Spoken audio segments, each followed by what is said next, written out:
Ani, welcome. I would like to thank everyone for joining us today. My name is Cece Hovey, and I am an enrolled member of the Sault Ste. Marie Tribe of Chippewa Indians. I am the Communications Manager for StrongHearts Native Helpline, and I'll be your host and moderator for the discussion today. Every October, during Domestic Violence Awareness Month, advocates and communities across Indian country and the United States rally together to honor survivors of domestic violence and support abuse prevention. As such, we are honored to have three expert panelists joining us today for our domestic violence updates and perspectives from the Native Community Discussion Panel. Again, my name is Cece, and I'll be your host and moderator for the discussion today. This discussion will include topics such as domestic violence and sexual assault, and we understand that the content may be difficult. We encourage you to take care of yourself for your safety and well-being. Now I would like to ask each panelist to introduce themselves. Please, we will begin with Cherrah from the NIWRC. It's Jay Stonegate. Thank you for having me. My name is Cherrah Giles. I am a citizen of Muscogee Creek Nation and Cherokee descent, originally from Tulsa, Oklahoma, now residing in Northern Virginia. I serve as Chairwoman of the National Indigenous Women's Resource Center. Thank you. Tami, would you like to go next? Hi, my name is Tami Truett Jerue, and I'm a citizen of the Anvik tribe, which is on the lower Yukon, Athabascan, Decatur community. And I am the executive director for the Alaska Native Women's Resource Center. Our main office resides in Fairbanks, which is the traditional lands of the Dina people of the lower Tanana River. And so. Thank you for joining us. And Lori. Hi, everybody. Thank you for having me. My name is Lori Jump. I'm the director of the StrongHearts Native Helpline. I'm from Sault Ste. Marie, Michigan, and I'm a member of the Sault Ste. Marie Tribe of Chippewa Indians. Thank you. Thank you. So I'd like to dive right in. Can you each talk about how each of your organizations fit into the broader landscape of the fight against domestic violence? And we'll start with Cherrah on this one as well.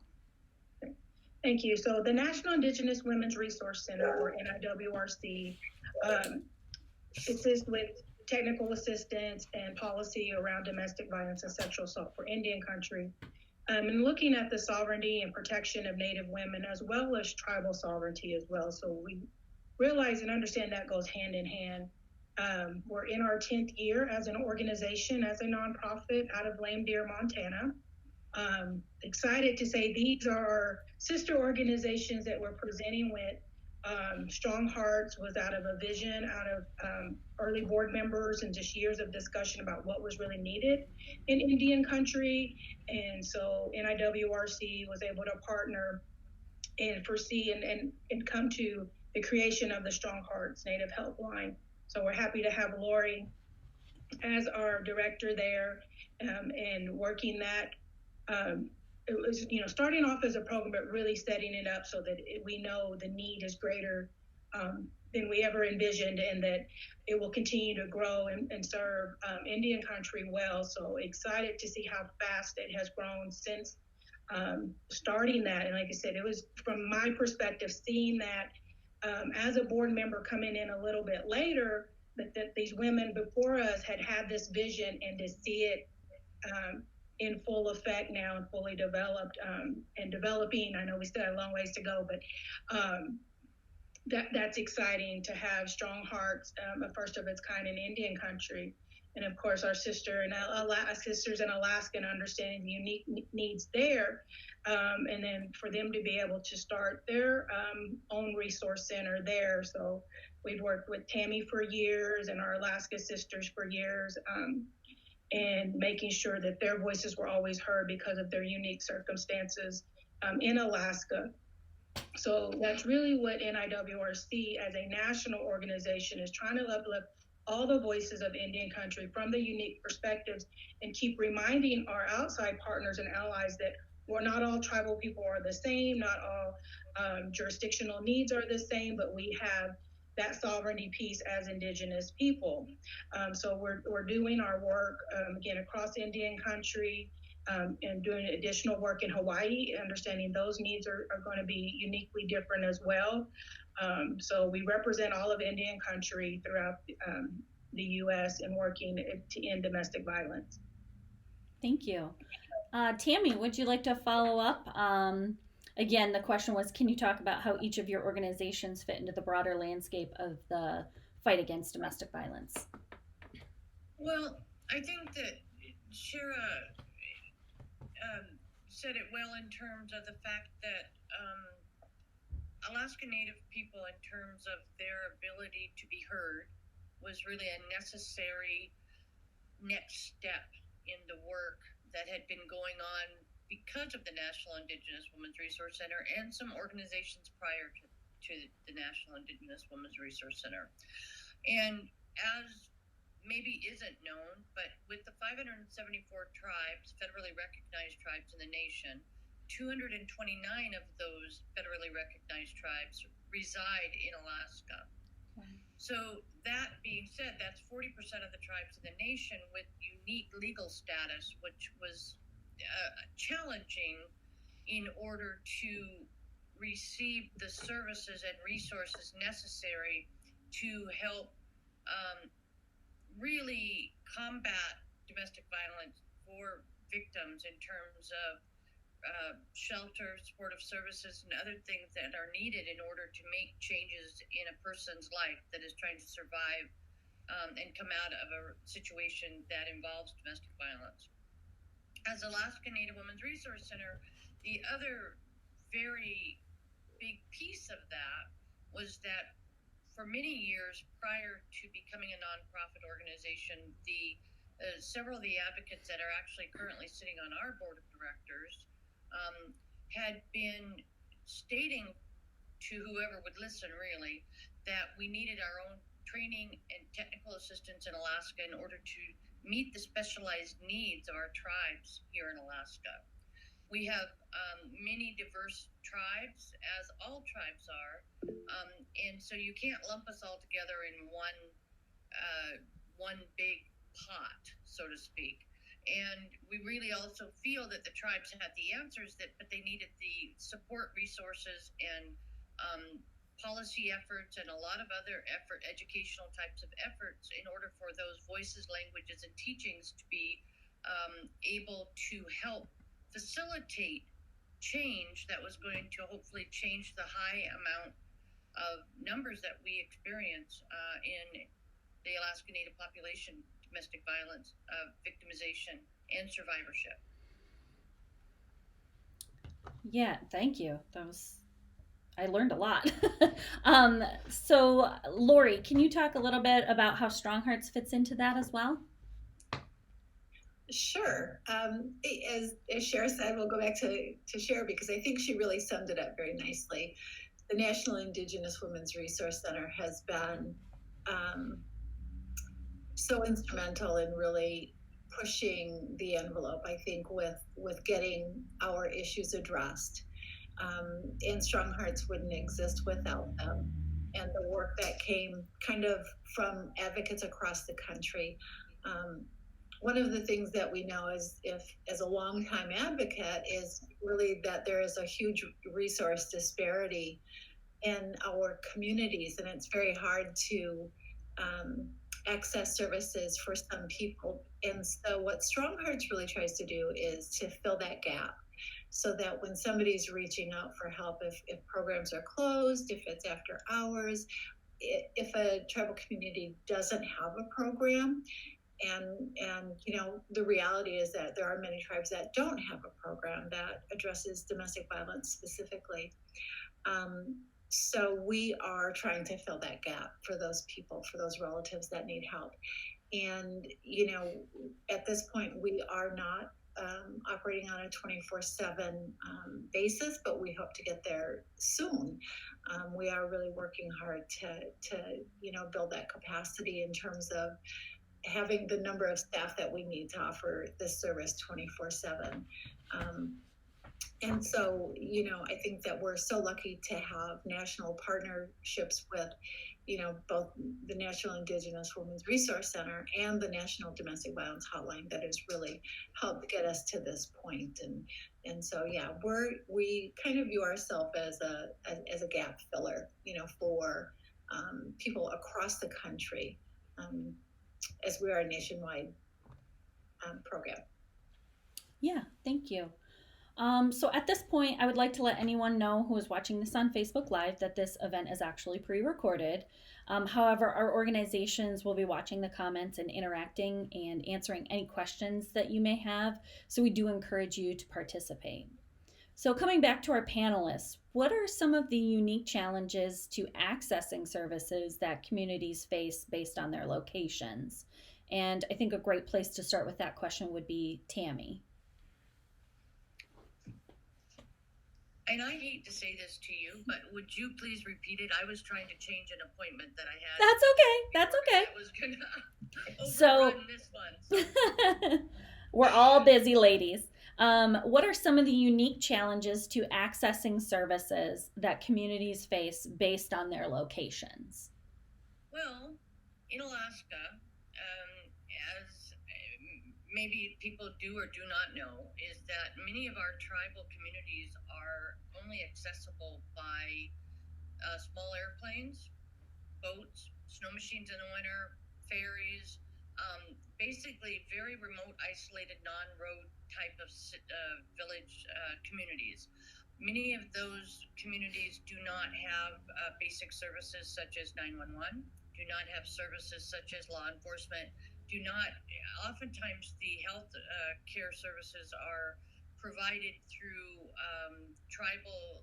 large tribal nonprofit corporations that have paraprofessionals, health aides, or other health providers in the communities, and there may only be one person available at their clinics at any given time if they have a higher position. So in terms of access to services, and also most of those communities do not have shelter services.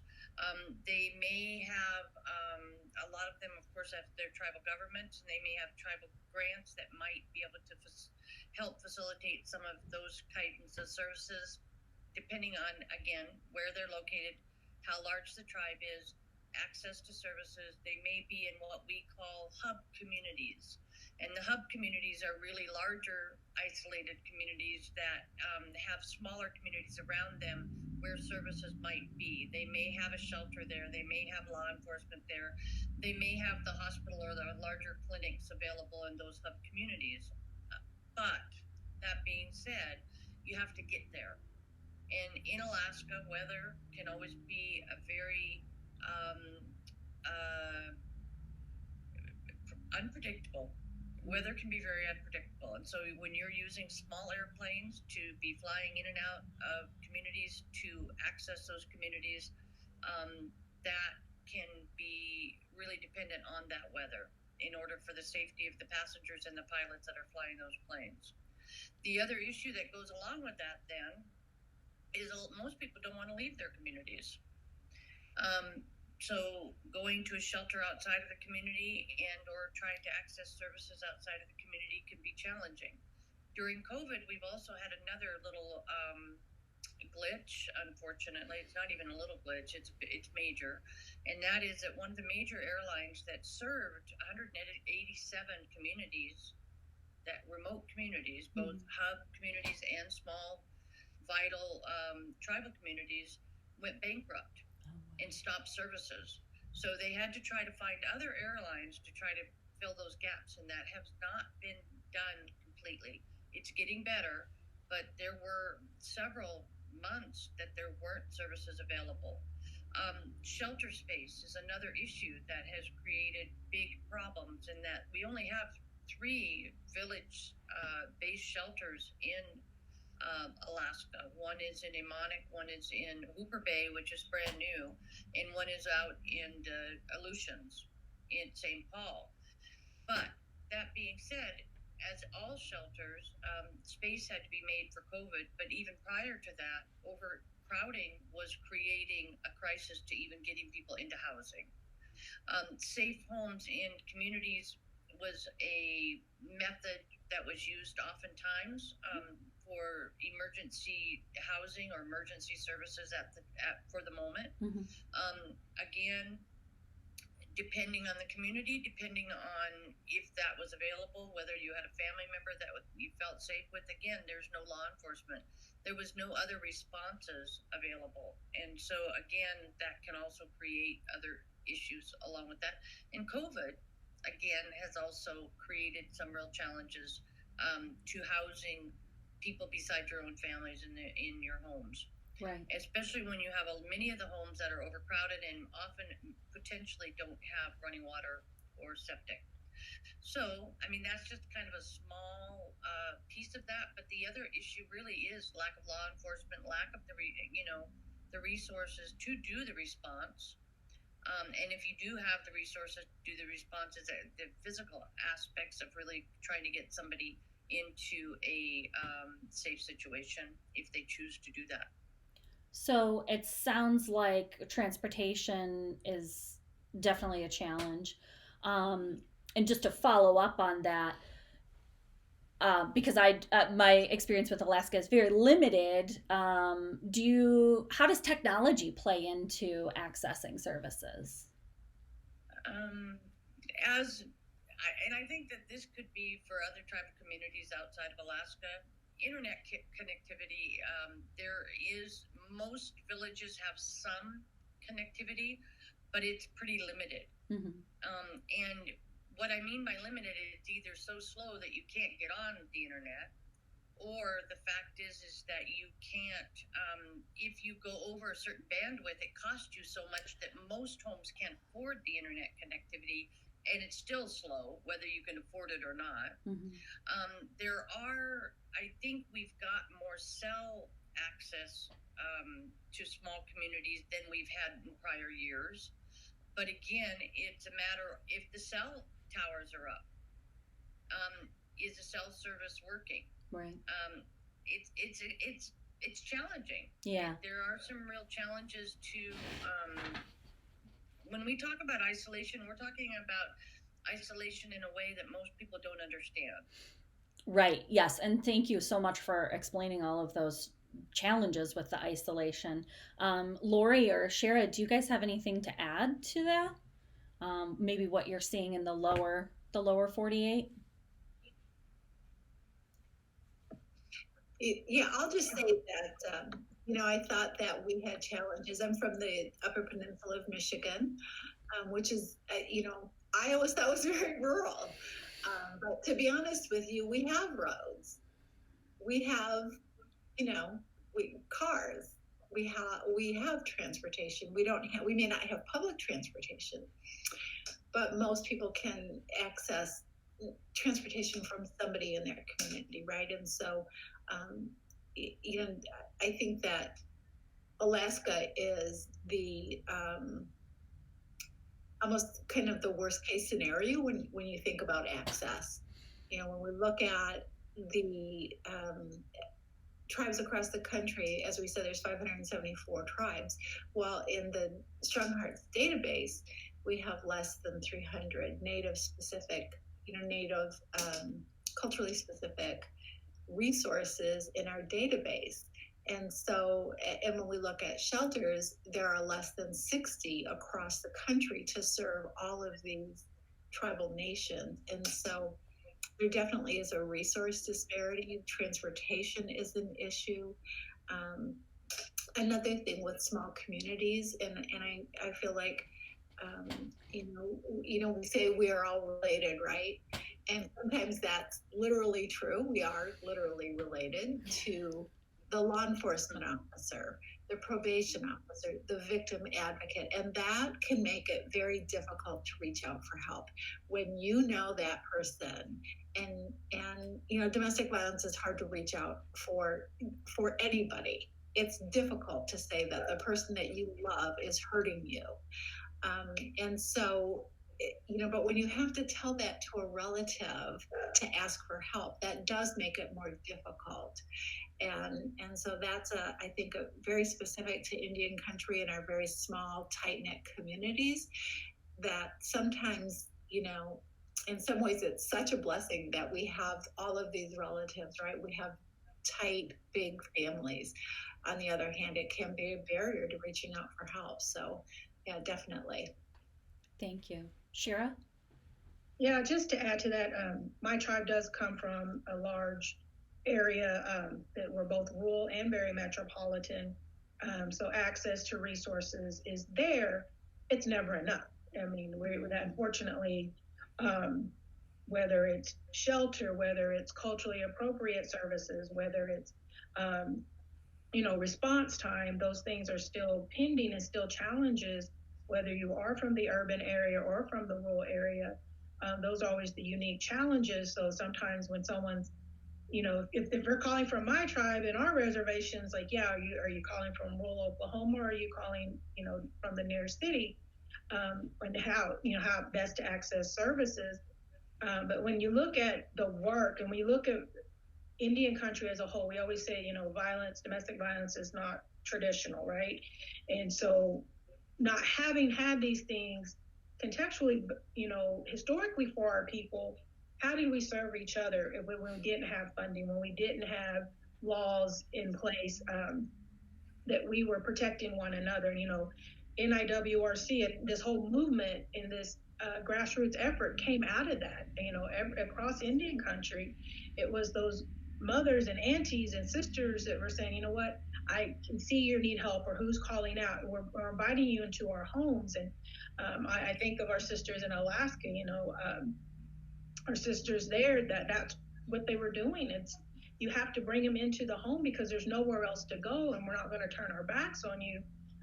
So I think a lot of times when we look at this work, we're always trying to bring that back into the fold as well. As how do we do this work?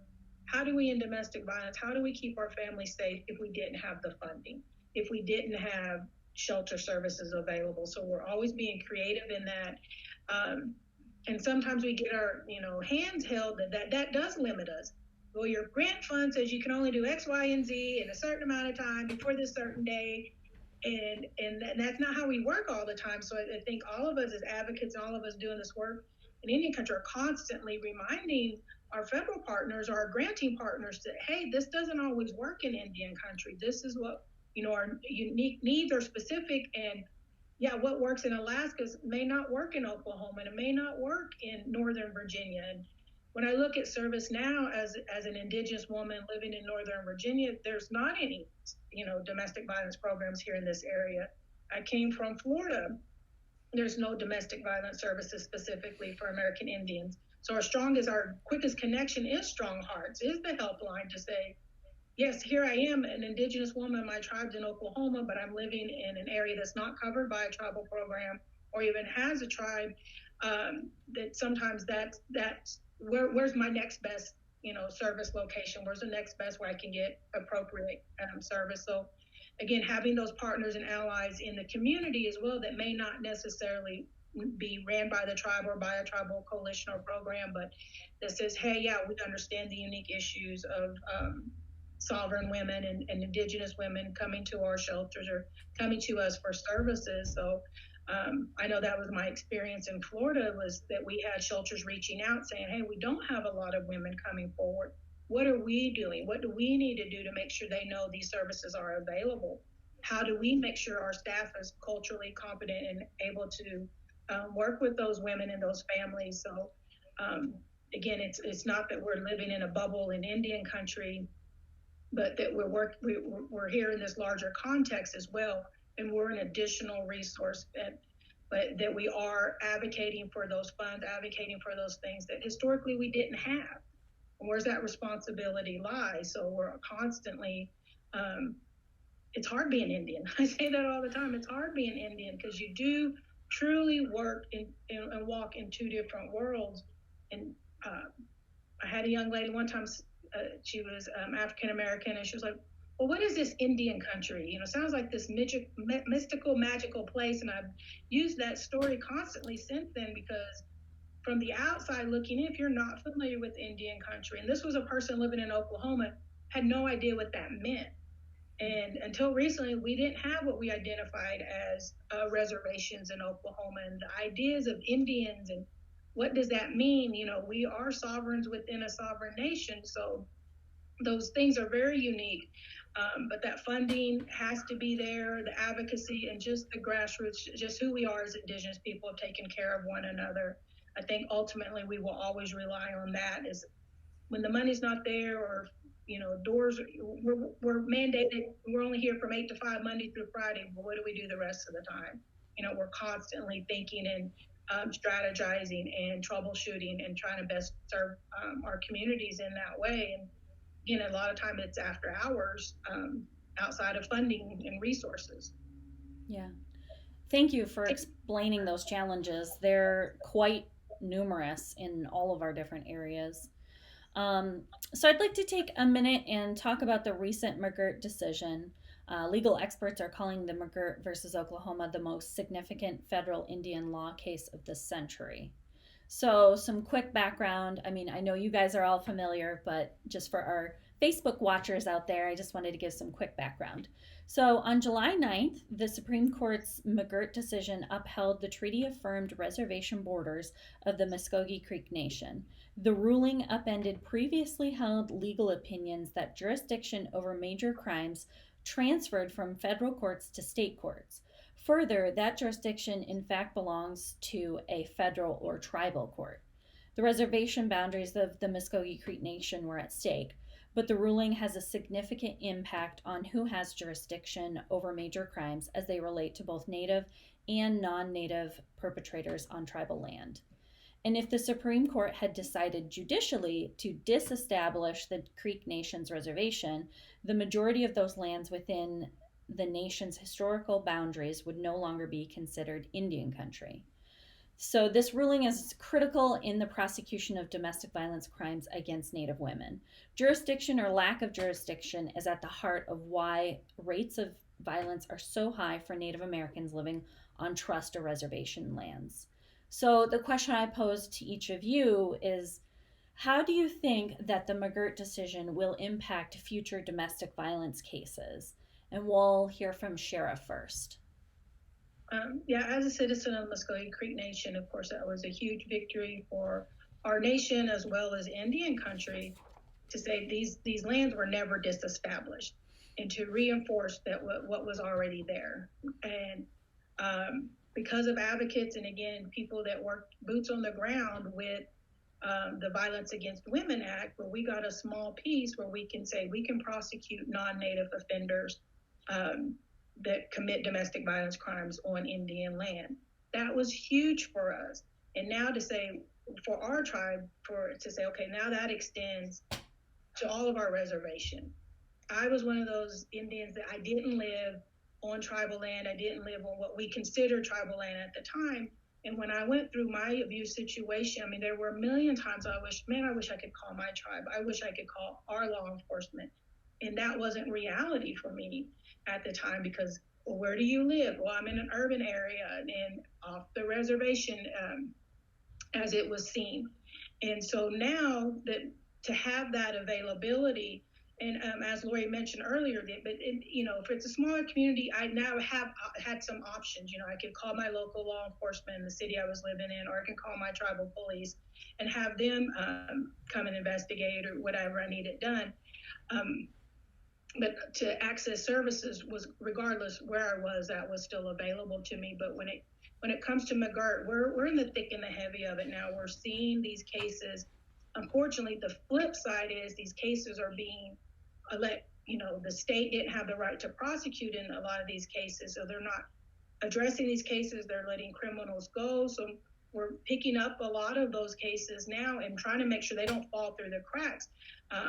Unfortunately, these were horrendous crimes committed by Magurt. There were horrendous crimes. The case preceding that, the Murphy case, these were Native gentlemen that did horrendous things to people in our communities.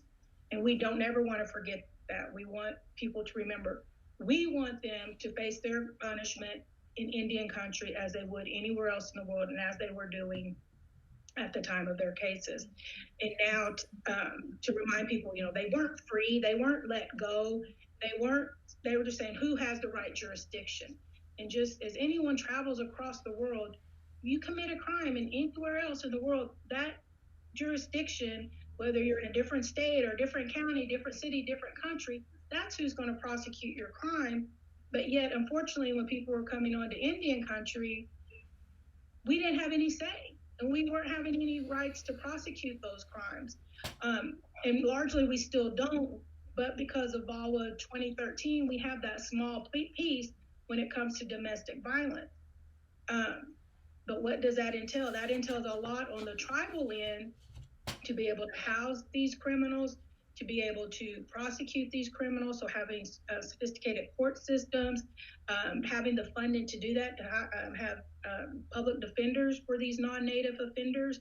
And those, still only a handful of tribes have taken on that additional jurisdiction because it is costly. And for our tribe, now that our reservation status is solidified, it's quadrupled it probably, at least. We're still working out those details and those numbers. How much more law enforcement do we need? How many more tribal prosecutors do we need? How many more advocates do we need out in the field? Those numbers are really still yet to be unseen, and we're working fast and furious trying to address all those needs. And the other thing is making sure victims know who can they call, that they have the right to call us, that they can call for services. And we're not limited to just American Indians on the reservation, but we are there as a resource and to provide and connect services for anyone that's living in our reservation, to say we're here to help. And what funding we do have available, we're trying to utilize that the best we can, so we'll go as far as it can. So it's important for us to stay connected with the community, so that when people are calling, they are saying, here's another resource for you. When cases aren't being picked up, or if they're not getting a timely response, that they can call the tribe. So I think going forward in the future, ideally it means that more Native women are safe, that more families are safe. How do we get there? How much funding do we need? That's the information we're trying to collect now, and saying, okay, this is what's realistic. We didn't have enough before. And now to have this increased land base, that, how do we safely do this? And how do we have good partnerships with the feds in order to get these cases prosecuted? And that's what we're yet to see. Will these cases all be picked up that are being dismissed by the state? What's their response going to be? Historically, we know in Indian country, it's been a little to no response. That's why we have high rates of domestic violence, high rates of missing and murdered, because the lack of response or responsibility to take on these things. So I just think, I'm no legal expert. I'm a survivor. I'm an advocate, and I'm just someone that says, what can I do to help? How can I make this better? What can I learn? What can we teach each other? And how can I vote? Make sure I vote, make sure I'm advocating for this. People forget all these things go hand in hand, because that's where responsibility lies. So I always want to point that out, that any lay person, any just person that wants to end domestic violence, doesn't like this in the community, has a role to play. And we can help, arm them with all the information that they would need, or just, again, simple phone calls, simple voting, saying, these are the things that are keeping some of these negative things in our communities in their place. So we have to be active, and we have to be heard, and we have to be seen. And I think we're in this time of renaissance, really, since Standing Rock and before then, that people are really starting to recognize, with mascot name changes and global and climate change, it's universal. And we know that all these things don't happen in a bubble, that all these things are interconnected. We know crimes against Mother Earth are just the same as crimes against our women. We see that consistently. So when we look at the world view, it's not just going to be one isolated thing, but that victory in that Supreme Court case opens that door, that we got to keep pushing forward as tribal sovereigns and as Indigenous nations, to say we got to keep moving that needle every time. Just like we got involved with 2013, we keep moving that needle because originally Alaska and Maine weren't included in there. We had to, advocate for that. So we got to make sure no one's left behind. Right. And that we're not hurting any other tribe or tribal community in our process in pursuit of sovereignty for each tribe as well. Right. Thank you. Tami, I know that you were saying some interesting things about the Magurt decision earlier. Do you want to share those with us now? Well, of course, Alaska is left out of most of that because of our designation or lack of designation of Indian country. And of course, there's a whole lot of legal reasons why. There is one tribe, Metlakatla, so out of the 229 tribes, there is one tribe in Alaska that has Indian country status. But because of that lack of Indian country status, that has created a whole nother level of issue when it comes to prosecuting or doing any kind of legal consequences to someone that is committing a crime within our communities. Plus the fact, of course, Alaska is a public law 280 state, which creates more levels of legal response. And I'm not an attorney either, but I'm an advocate, and I just know that in our tribal communities, it's sometimes really difficult to be able to respond appropriately. But the Magurt decision, as terms of supporting that decision, is supporting tribal sovereignty.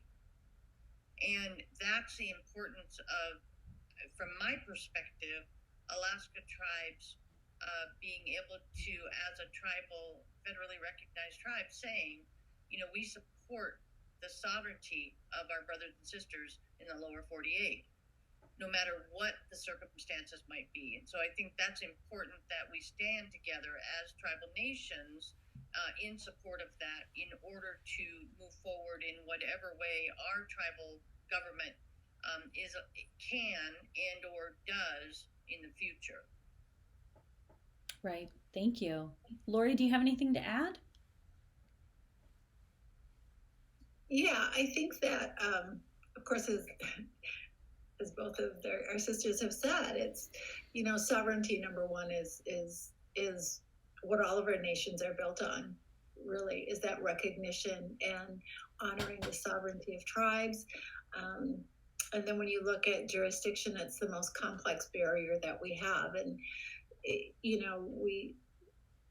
you think about systems that are supposed to be there to help, keep people safe. And due to the jurisdictional issues that our tribes across the country face, in terms of not having the authority to prosecute non-native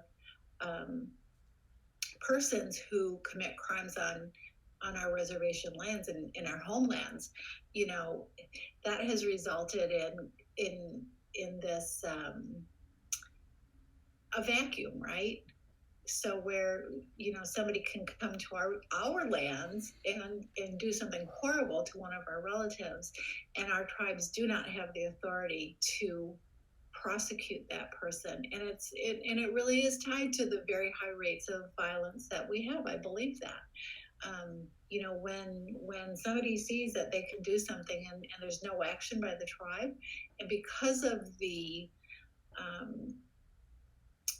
barriers that we face with the federal partners, right, that are responsible for those cases, oftentimes they're not located in our communities. They're located hours away. So the response is delayed at best. And whether or not they decide to take a case is a decision that's out of our hands as tribal nations, and so jurisdiction really is a huge issue for us, and sovereignty. And so I think that it really remains to be seen what the impact of this decision will have moving forward for not just Cherrah's tribe, who was involved in this case, but for all nations across the country. And I think it certainly was a huge win I know how excited people were that it came down on the right side of tribes, and so I think I think the impact of it is going to be felt for years, and we're not going to really know exactly what that impact is going to be until we just continue down this path. Yeah, that's a great point. So, thank you for that. As we draw the 31st National Domestic Violence Awareness Month to a close, can each of you talk a little bit about how things have gotten better or worse in terms of the struggle to confront domestic violence over the last 30 years or so? And to clarify, could you provide an example of what has been successful or what challenges have come about within the last 30 years? And I think we'll start with Tami on this one. That's a real thinker. Oh, you're still on mute. There you go. Yeah, I'm having to try to figure out how to unmute myself. I'm speechless. That's a big question. It is a big question. And I think there's going to be a lot of different answers from a lot of different people from that. So definitely there is improvement, because it's the whole idea that we can have the discussion about domestic violence like this is improvement. 30 years ago, It was more secretive. It was, even though the movement in the 70s, the national movement in the 70s really brought attention by changing laws, by really bringing attention to the issue, it was a huge momentum. The momentum was in the broader, bigger society. It wasn't necessarily in Indian country and or tribal communities.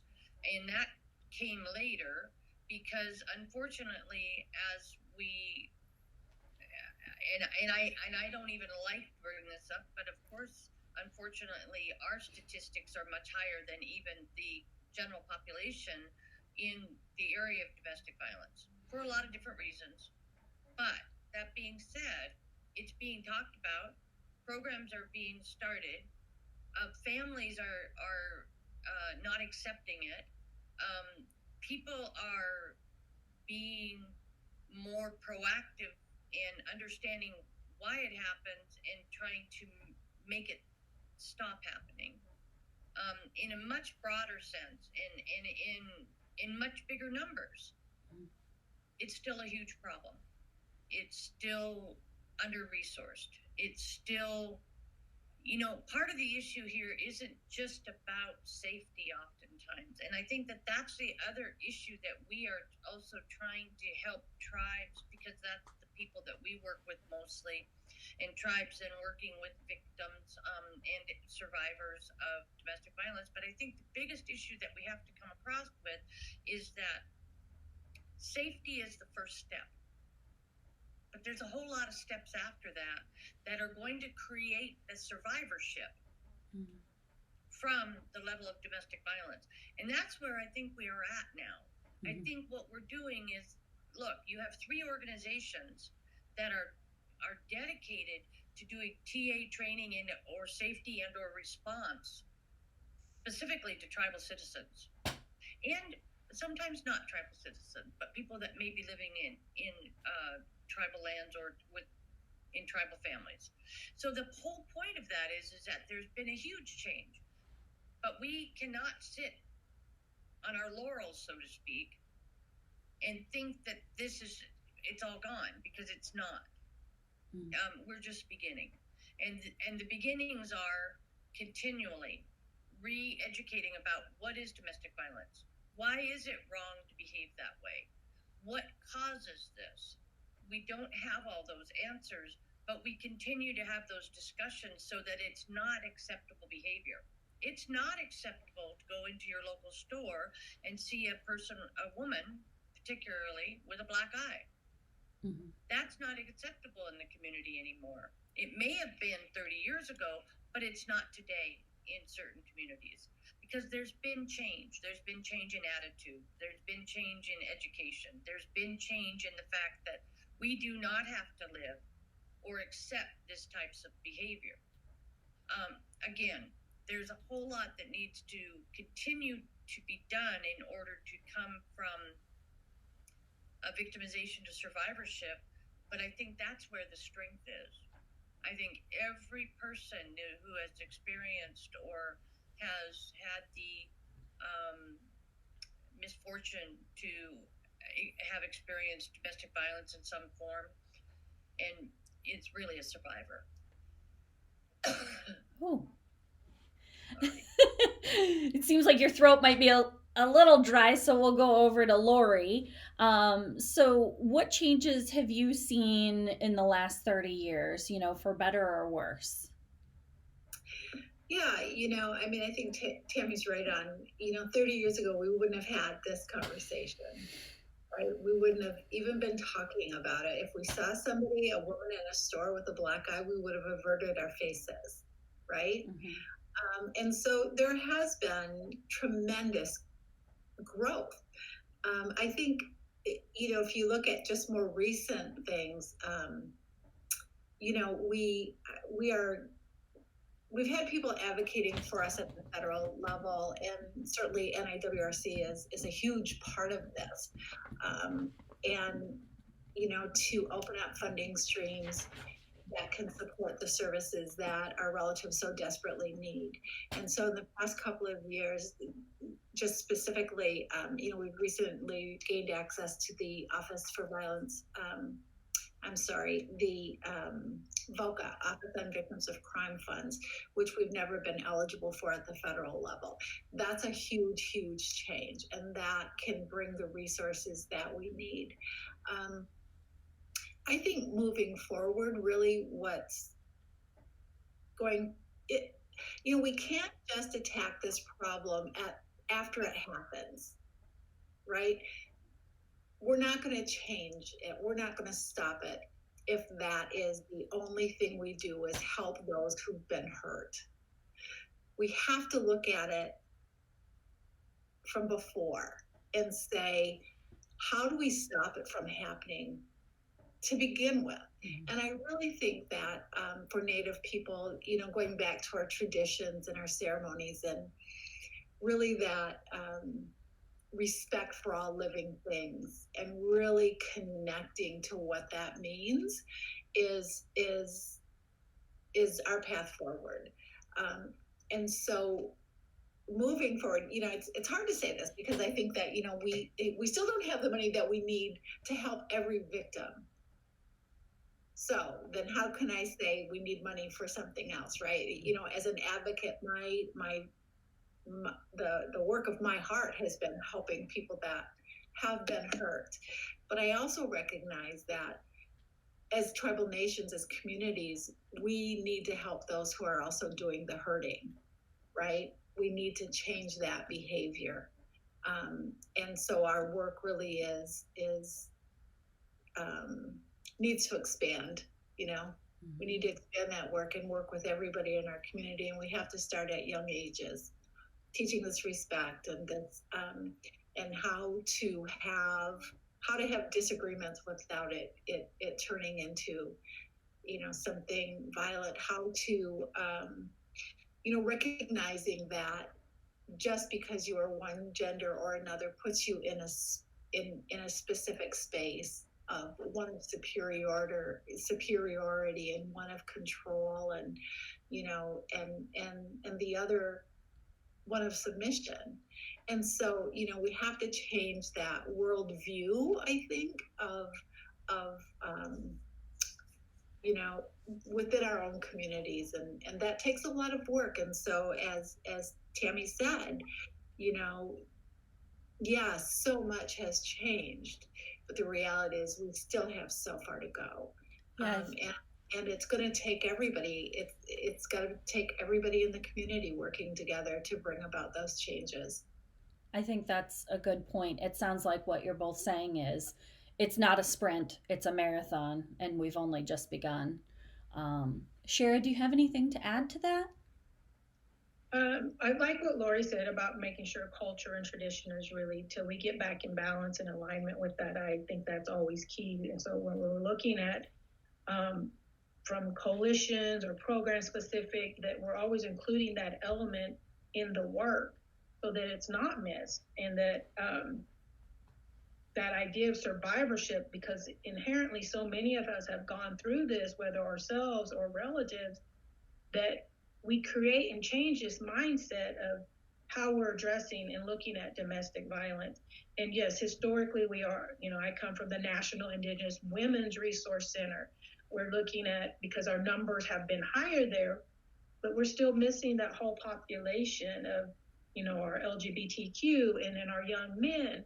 Unfortunately, my community, we've lost young men that didn't have a safe place to feel like they could let someone know what was happening, and didn't feel like they were going to be believed.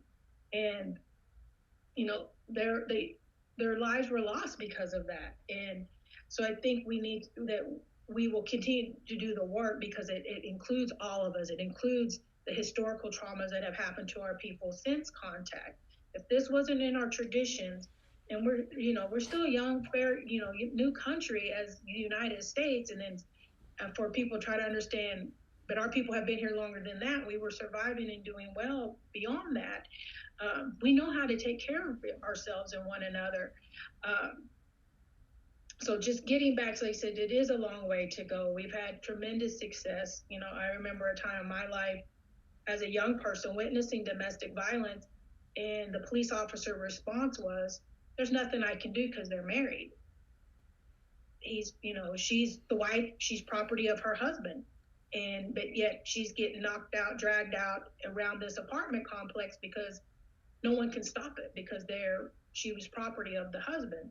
So seeing that, fast forward, I'm 43 now, so just telling my age, but telling that we've had some success, and that we had, I keep going back to VAWA 2013, but that work, that didn't happen overnight.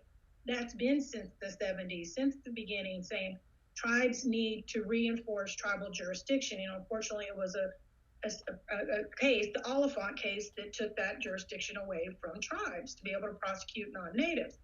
So with us getting that back in VAWA, and the thing was, because we all worked together, all of Indian country started watching. How did you get that success? How did we get that win, that we got some jurisdiction back over non-natives? And from me as a survivor and just a grassroots person, was saying, because I didn't see one person or one tribe or one organization saying, "Oh, that's me, and this is what's best for all of Indian country. That's me, and that's best. Here's what I think is going to work best for everybody." Was everybody consistently coming to the table, and that includes, the African American, Latina community, LGBT community. When we went forward as a national task force to say, there won't be none without all of us. We all have to be included and protected, so that work goes forward, and that we're all making sure we're all at the table, and that we're all going to have protections under the Violence Against Women Act. It's sad that we live in a world that you have to have an act to try to tell people how to behave and be nice, but that's the world we've come into. And so now making those stronger each year. They got to be stronger. They got to be better. There's got to be more done. But like the ladies have said, what's the flip side of that? How are we even getting here? How is this even happening? And it's hard as a mother and a survivor, and then unfortunately to have watched my own children go through this. But what did I miss? What did I not do well enough?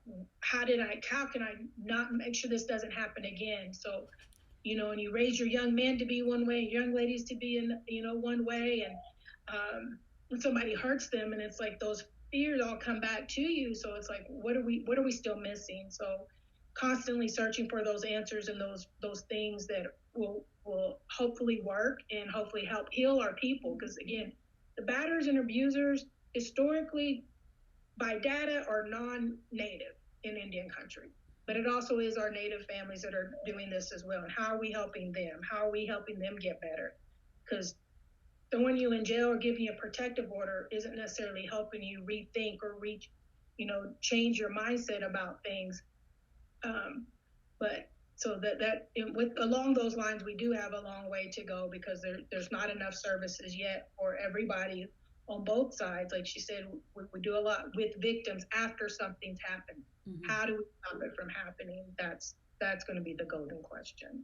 Right. Well, thank you. So, since we're almost out of time, real quick, as we look ahead, can you give us an idea of where each of your organizations is heading? Let's start with Lori. Yep, she's still on mute. She might be looking for the mute button. No, I clicked out of a document that was off to the side, and it everything disappeared. So sorry. Panic. All right, so I'll just rephrase. I'll just say the question again. Can you give us a quick look at where each of your organizations is heading, and we'll let Lori go first. Yeah, this is a very exciting time for StrongHearts Native Helpline. We've done. We've come so far in 3 years. It's been just an amazing journey so far. But we have so much further to go. One of the things that we've done, just to kind of update people that may not know, we recently added sexual assault services to the services that we're offering, because there has been no national helpline or source of information and referral for Native victims of sexual assault. So we've done that. We also just recently added chat advocacy, because we know that not everybody has internet service, right? And so chat advocacy is something you can do on a telephone, and it can be done without ever saying a word out loud, right? So maybe somebody in the room next to you doesn't know that you're actually reaching out for help. So that's been a huge, I think, help during this pandemic. And the last thing that we're really striving to get to in the next, I'm going to say 3 months, I'm going to call it, is get to 24/7, services. Right now, we have a limited time frame. We are available every day from 7 a.m. Central Standard Time to 10 p.m. Central Standard Time. But we want to be there for 24 hours every single day for our relatives that need us. And so I'm going to just throw in a quick plug here. We are hiring, and some of those positions are going to be potentially permanently remote. And so if you're interested, please, check out our website for more information. But getting to 24/7 is our goal. So that whenever somebody calls or needs help and they reach out, they're going to be able to talk to an advocate that understands their lived experience, knows where they're coming from, and can respond from that, place with them. So yeah. Yeah, exciting things. So Tami, what's up next for you guys as an organization? Oh. She's got to find the mute button. There we go. I'm also looking for the unmute button. Well, we just refunded through FIPSA in terms of another 3-year cooperative agreement. So we were successful with that, which is really awesome. So it'll be our 4th year. And as Lori, we also hit the ground running in a really almost like a frenzy, and have accomplished a lot in the last 3.5 years, and will continue to move forward. There's several areas. Our training in TA is also expanded a little bit with our OVC funding that we received, to be able to work with some of the tribes that have OVC funding that choose to use some of our services for that as well. We continue to do a lot of joint work with NIWRC, but also our own in terms of policy and working with tribes on the different aspects to policy that can impact what the tribal resources are and can be. We will continue in that role, and there's a lot of work to do, as you can well imagine, and we have every intention on continuing that. It's really difficult to specifically say. Of course, things have turned upside down under the COVID in terms of how we're delivering services, because oftentimes, one of the things that were really critical was being on site, tribal TA and training. and that has not. We are also now doing that virtually in whatever means that we can access villages, in particular tribal communities. The other piece of that is that we are coming and doing a pilot advocacy group or pilot advocacy effort as well. And again, trying to figure out how we're doing that virtually to some degree. And we'll go from there. Great. And Cherrah, again, real quick as we wrap up, where is the NIWRC heading? Big dream is we work ourselves out of a job, but this wouldn't be needed. That's the big dream. But continue to build depth and capacity just as we have done. A few years ago, there wasn't a StrongHearts. There wasn't an Alaska Native Women's Resource Center. And IWRC was a part of that and, advocating for specific funding streams at the national level and taking, again, all grassroots voices to that level. So we're really committed to that we, our staff that is all across Indian country isn't specific to just one area, but saying, here's what we've heard around Indian country. And we collect those voices and we make sure it's part of national policy and national discussion. So for us, it really is continuing to uplift those voices and building capacity where we need to. Like I mentioned earlier, Hawaii still has a lot of work because they don't have the status as Indigenous people to their own lands. So how do we work with the women there? What's going to be best for them? So with our board, of course, I'm on the board side, so I don't get to see the nitty gritty every day, but I know our staff is doing amazing things. And in this time of COVID, we're having to adjust how we do those things. But for us, it's to continue to build depth and capacity and expand the services that are needed across Indian country. Thank you.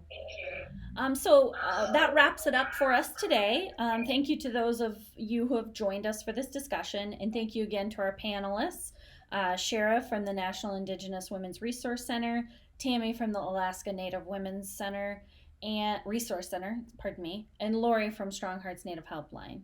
We honor your continued work in the fight against domestic violence this month and all year. We honor victim survivors and their continued healing, and we exist to support them. Thank you.